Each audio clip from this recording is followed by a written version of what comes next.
So the first and most common question I get asked on almost a daily basis is going to be, are there a lot of alligators in town? And yeah, I mean, they're all over the place.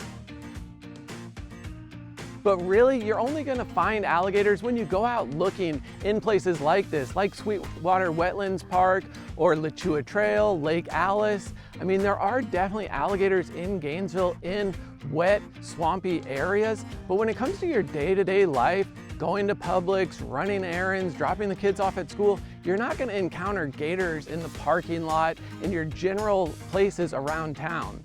But again, if you want to see alligators, you can come out to places like this and experience them pretty much whenever you want. So if you want to avoid the gators, the next question I get asked all the time is how far away are the beaches? And actually, we do have Cedar Key on the Gulf side. That's only about an hour away. Now that is on the Gulf side, so it's not going to be what most people think of when it comes to a beach, but they do have some great restaurants, some great activities, so I don't want to leave them out. But where most of the Gainesville natives end up is going to be in St. Augustine and Crescent Beach, which is only about an hour and a half away in an easy day trip. So this one actually just came up in the comments for another video, and it's one that I get all the time. It's gonna be, does Gainesville get hit by hurricanes?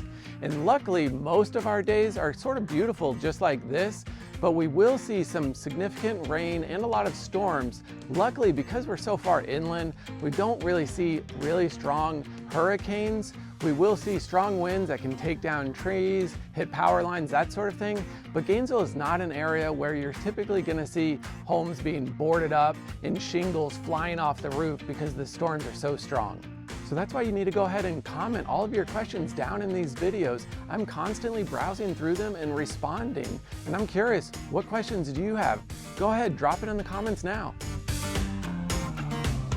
So now I'll take you through the University of Florida campus to answer the next question. Is Gainesville just a college town? This one comes up all the time because Gainesville is most commonly known as being the home of the University of Florida. But really, we're not just a college town. For example, I live in Northwest Gainesville, and if I'm not showing homes around campus or recording one of these videos, I can go weeks without seeing the University of Florida, driving past scooters, or visiting a restaurant that's full of students. Now, if you stop by Target during the UF Fall move-in weekend, yeah, it's going to be packed with college students. Or if it's one of the 6 or 7 Gator home football games and you're trying to find a place to eat, it's definitely going to be a challenge, and you're going to be reminded that you are in a major college town.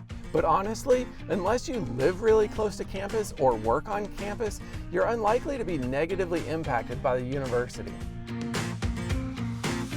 I thought I'd bring you over to one of the many hospitals here in Gainesville because this next question was, what are the healthcare and hospitals like in town?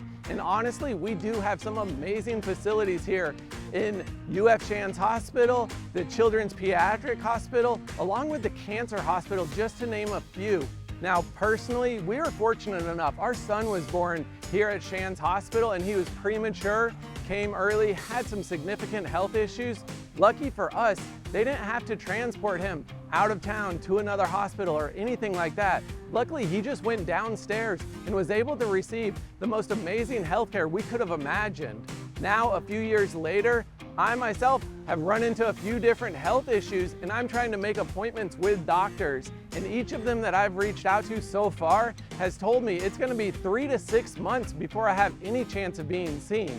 So as amazing as some of the healthcare we have here is, there are definitely still some challenges with actually being seen by those amazing doctors. Real quick, if you're new to the channel, my name is Donavan Arnold, and I'm a local real estate agent here in Gainesville, Florida. I was also born and raised here in Gainesville, and now I put out these videos to share with you exactly what you can expect if you're moving to the area. Recently, I've had a ton of people reaching out with questions, a lot of what we're covering in this video, but if you have any specific questions or are thinking about moving to the area, definitely don't hesitate. Give me a call, shoot me a text, or send me an email. Let me know what questions you have and how I can help. So we're over at Gainesville Regional Utilities for this next question because so many people have reached out and asked. They've been hearing that GRU has really high bills. Now this is definitely going to be relative depending on what you're used to, so I thought I'd just give a couple of examples. Now for my household of 5, we typically keep the AC around 75, 76 degrees, and our bills are pretty consistently around $250. During the peak of summer, that may shoot up to about $350. But as another example, I reached out to a friend that's just a household of 2 with about 1,000 square feet, and their utility bills are consistently around $150 per month. Hopefully that gives you a little perspective as to whether GRU bills are expensive or not. So this next question actually got sent to me in an email, and the person wanted to know, is Gainesville a boring place to live? And yeah, actually a lot of people do consider Gainesville kind of boring, especially if you're coming from somewhere like Orlando, Houston, or Atlanta, some of those larger cities with tons of events and things going on. Moving to Gainesville may be a hard transition. For someone like myself who was born and raised here, we've got 3 boys who are all involved in sports. We go to Gators sporting events, fun museums like the Cade Museum. Then you've also got car shows and festivals. We find there's plenty to do. So again, it's going to be one of those things that's just kind of relative, and it depends on what you're looking for. So another question that I get on a regular basis is going to be, does Gainesville really have any shopping and dining options? Now, I was born and raised in Gainesville, so over the years I've seen a ton of growth, and to me it does feel like we have a lot of options, but if you're coming from a larger area, it may not feel that way.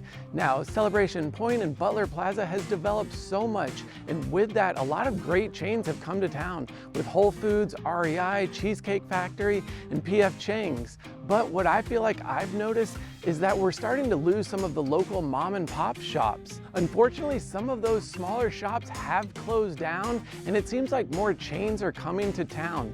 But if you do love your shopping and dining, keep in mind you've got Jacksonville, Tampa, and Orlando about 2 hours away with endless possibilities. So did that answer all of your Gainesville questions? No? Well, what you'll want to do next is watch some of these videos where I share with you exactly what it's like to live here and what you can expect if you're moving to the area.